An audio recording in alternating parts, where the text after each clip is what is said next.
Hey guys, Grecker221 here, and welcome to part 55 of Let's Play Star Wars Knights of the Old Republic. I'm going to try to get as many conversations as I can in this episode, but it might just end up being a several part, whatever you call it. So do you feel better now? Yes. That brought me a lot of peace. More than I thought it would have. Thank you for urging me toward it. After all my training, I would have thought it would have been easier. Apparently, I still have much to learn. Okay, there's that little part. How can I help? Why did the council send me with you on this mission? Why?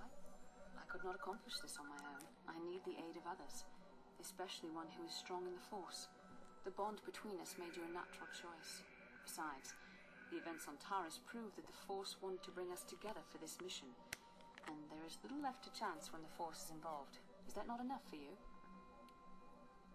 If the Force wants us to be together, why do you keep resisting my undeniable charms? I said we were brought together for our mission, to stop Malak. I hardly think the Force would be pushing us toward a romantic involvement when the fate of the galaxy is at stake. Please try to stay focused. I doubt the Council would approve if they knew we were busy discussing our mutual attraction when we should be saving the galaxy. You just from said Malak. Mutual attraction. Oh, I knew you were interested in me. Mutual attraction? I never said... Yeah, you did. Just an expression. Whatever our feelings... whatever your feelings, you have to try to ignore them.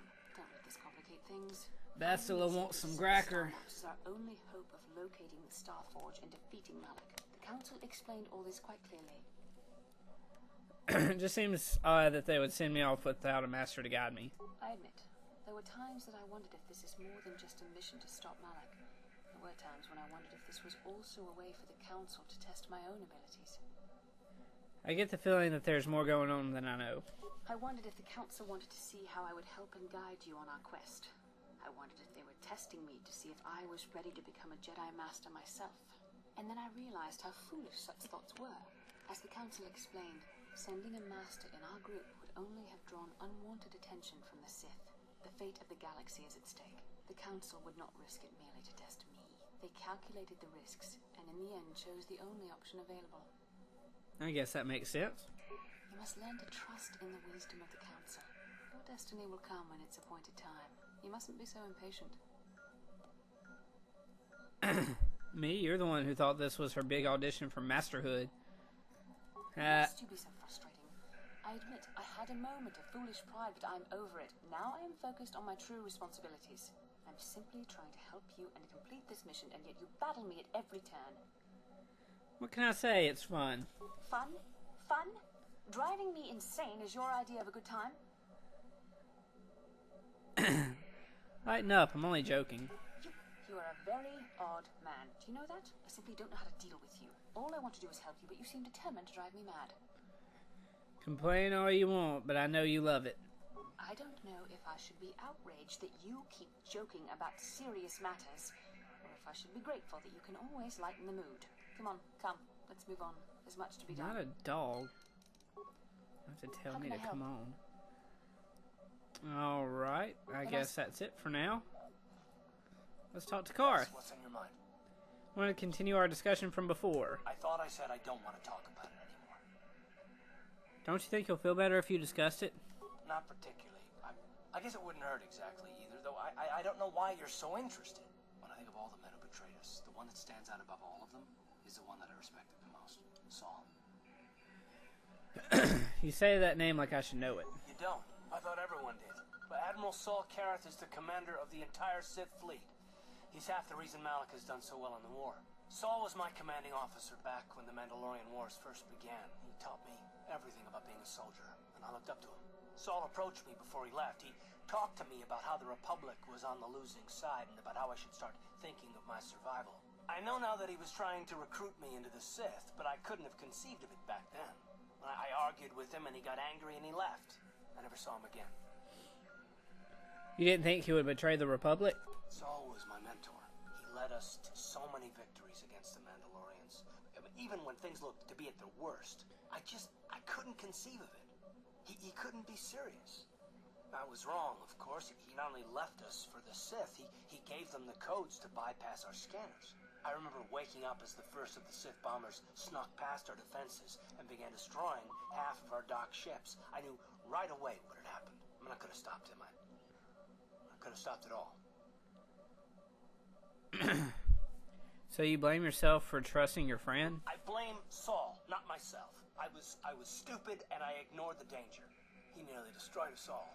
I fought Saul for years now, and if I ever catch up to him, he will regret what he's done. He will regret it.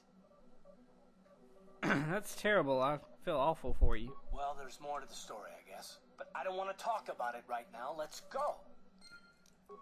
Let's see if he wants to talk about it. I guess not. You got it. Okay. I think you still got about 5 minutes left. Well, less than 5 minutes. See if Mission has anything else to say. Of course, she's not here. Not in that part.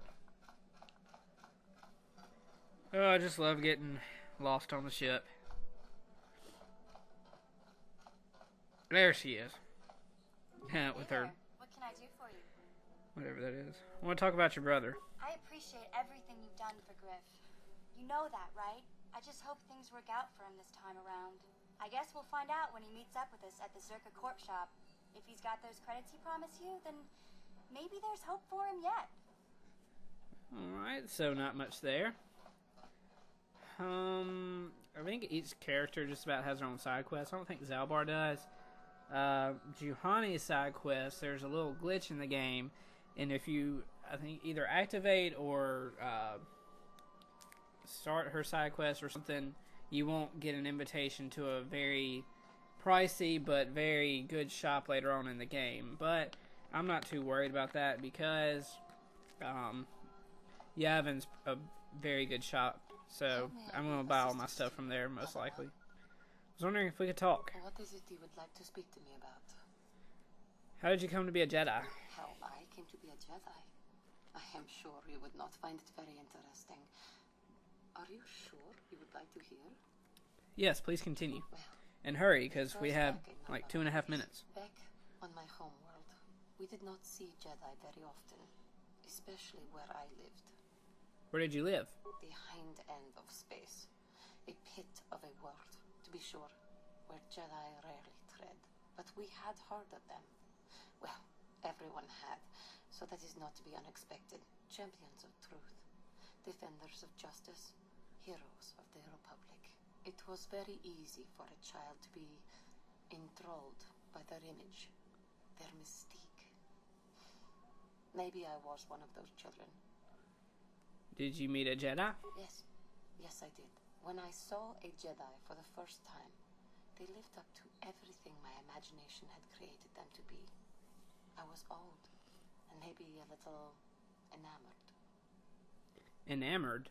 They were quite striking, especially the tales of their leader. From that moment on, I knew that I would have to try to become a Jedi. To lift myself out of the rut I had been living in for years, and to make a real difference as the Jedi were. The foolish delusions of a child, but this child made it happen. As soon as I was able, I left my world and went in search of them. I found them and was accepted. I had been living my dream on Dantooine for several years before you came, although perhaps I was not entirely ready for it, or not completely suited to the task. Otherwise, I would not have fallen. But thanks to you, I have been redeemed. Perhaps I may yet live to see that dream of mine come true. Come, there is much we should do. Let us not waste time talking. Action is what is needed. Alright, I don't think we have enough time to begin another character conversation, so I'm going to cut the part right here, and I guess just make several parts devoted to character conversations and a couple of little side quests, such as the Strange Stowaway. So in the next part, I think I'll start out doing the Strange Stowaway in the next part, just to get that out of the way. And I think we'll just try to get some character conversations in after that. So, this is Grecker221. If you like this part or any other part that I have posted, then please subscribe. Thank you for watching, and take care.